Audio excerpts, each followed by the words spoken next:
అవినాష్, చెప్పుమా. దగ్గరలో ఉన్న మెడ్ప్లస్ కు వెళ్లి మెడ్ప్లస్ బ్రాండ్ మెడిసిన్స్ అని అడిగి కొనుక్కునరా. అక్కడ 50 to 80% తగ్గింపుకు వస్తుంది. మీరు తీసుకునే అదే మందులు, అదే నాణ్యమైన మందులు, కానీ సగం ధరకే. ఆ జిల్లాలో సబ్ రిజిస్టర్ రైటర్ల మధ్య తలెత్తిన వివాదం కోట్లాది రూపాయల సర్కారు ఆదాయానికి గండిపడేలా చేస్తుంది. రిజిస్టర్ తీరుకు నిరసనగా రైటర్లు నిరసనకు దిగగా 4 రోజులుగా ఉమ్మడి జిల్లా వ్యాప్తంగా రిజిస్ట్రేషన్లపై ప్రభావం పడింది. పరిస్థితిని చక్కదిద్దాల్సిన ఉన్నతాధికారులు చోద్యం చూస్తుండడం విమర్శకు తావిస్తుంది. ఇంతకీ ఈ రిజిస్ట్రేషన్ రగడ ఏ జిల్లాలో జరిగింది? Watch the story. ఉమ్మడి నిజామాబాద్ జిల్లాలో డాక్యుమెంట్ రైటర్లు ఆందోళనకు దిగారు. 4 రోజులుగా తమ సేవలను నిలిపివేశారు. అర్బన్ సబ్ రిజిస్ట్రార్ శ్రీరామరాజు తీరుకు నిరసనగా ఉమ్మడి జిల్లా వ్యాప్తంగా దస్తావేజు రైటర్లు పెన్ డౌన్ సమ్మె చేస్తున్నారు. వాస్తవానికి రిజిస్ట్రేషన్ల శాఖలో అధికారికంగా డాక్యుమెంట్ రైటర్ల పాత్ర శూన్యం. కానీ వారు లేనిదే ఏ డాక్యుమెంట్ జరగదనేది కూడా అంతే వాస్తవం. జిల్లాలో నిజామాబాద్ అర్బన్ తో పాటు మరో 9 సబ్ రిజిస్ట్రార్ ఆఫీసులు ఉండగా అన్ని కార్యాలయాల్లో డాక్యుమెంట్ రైటర్లు దస్తావేజులు చేయిస్తున్నారు. రాష్ట్ర వ్యాప్తంగా ఇదే పరిస్థితి ఉంది.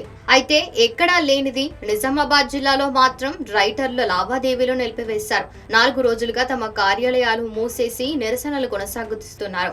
కొత్తగా వచ్చిన సబ్ రిజిస్ట్రార్ రిజిస్ట్రేషన్ కోసం వెళితే కొర్రీలు పెడుతున్నారని రైటర్లు ఆరోపిస్తుంటే, సబ్ రిజిస్ట్రార్ మాత్రం నిబంధనలకు విరుద్ధంగా ఉన్న డాక్యుమెంట్లను రిజిస్ట్రేషన్ చేయాలని తనపై ఒత్తిడి తీసుకొస్తున్నారంటూ కౌంటర్ ఇస్తున్నారు. ఇద్దరి మధ్య తలెత్తిన వివాదంతో జిల్లా వ్యాప్తంగా రిజిస్ట్రేషన్ సేవలపై తీవ్ర ప్రభావం పడింది.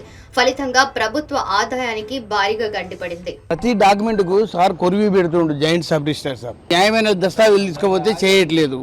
అది ఒక్కొక్కటి డాక్యుమెంట్ స్టడీ చేస్తున్నారని పేరుతోని 3 గంటలు 4 గంటలు ఆ డాక్యుమెంట్ అట్లా పెట్టేస్తుండు.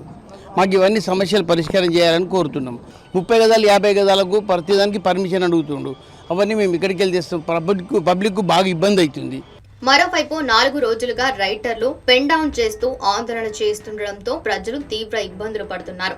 ఒక్కో సబ్ రిజిస్ట్రార్ కార్యాలయంలో 36 డాక్యుమెంట్లు జరగాల్సి ఉండగా ప్రస్తుతం 5 లోపు జరుగుతుండడం పరిస్థితికి అద్దం పడుతోంది.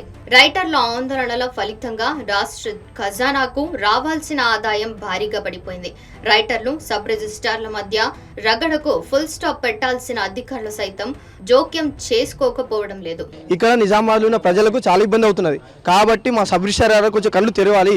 మేము సబ్ రిజిస్ట్రార్కి ఎటువంటి ఇబ్బంది పెట్టట్లేదు. వచ్చే సోషల్ మీడియాలో వచ్చేటి అన్ని తప్పు వార్తలు, మేము ఎటువంటి డాక్యుమెంట్లు పెట్టేయట్లేదు అతను కూడా మేము రిక్వెస్ట్ చేస్తుంది అంటే, అయ్యా మీ వల్ల మేము బతకగలుగుతున్నాము, అట్లాగే మీరు కూడా ప్రతి ఒక్క డాక్యుమెంట్ కొన్ని చూసి చూడండి, అన్ని పర్ఫెక్ట్ అది లేదు ఇది లేదని మనం నిజామాబాద్ ప్రజలకు ఇబ్బంది పెట్టడం కరెక్ట్ కాదు.